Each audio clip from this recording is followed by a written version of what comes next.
Қайырлы күн баршаңызға. Бүгін сіздерге сүзбемен жасалатын осындай шоколадты пирогтың рецептін ұсынғым келіп отыр.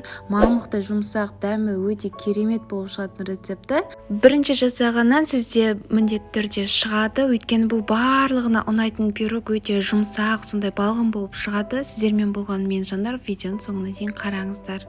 Үлкен ыдысымызға жұмыртқамен шым-шым тұз салып, қанты салып, жақсылап ағарғанша миксерлейміз. Шамамен 5 минуттай миксерлейміз, аппақ көбік болғанша. Видеода көріп тұрғандарыңыздай аппақ көбік болды. Енді ақ майымызды құйып жақсылап араластырамыз. Енді ұнымызға какаомызды салып, қопсытқышпен ванильный сахарымызды салып, жақсылап араластырамыз.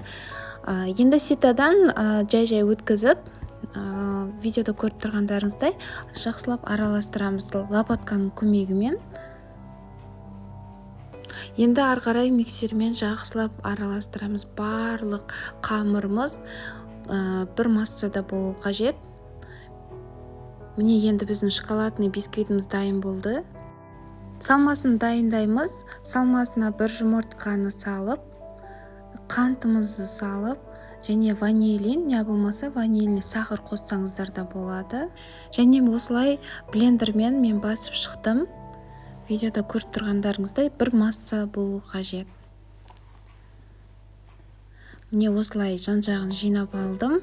Енді бізге арнайы кремге арналған қапшық керек болады. Сол қапшыққа кремімізді салып, қазір бисквитіміздің үстіне құятын боламыз. Мен осындай форма қолдандым, 20-да 30, ал егер сізде домалақ болатын болса, 30 деген форманы, 30 сантиметрлік форманы қолдансаңыз болады. Осылай шоколадный бисквитіміздің қамырын жайып аламыз. Қамырымыз барлық жерге тиіп, бәрі біркелкі болуы қажет. Міндетті түрде бәр жеріне тию қажет, біркелкі болып жайылу қажет. Енді көріп тұрғандарыңыздай, жаңағы кремімізге салынған сүзбемізді осылай құйып шығамыз.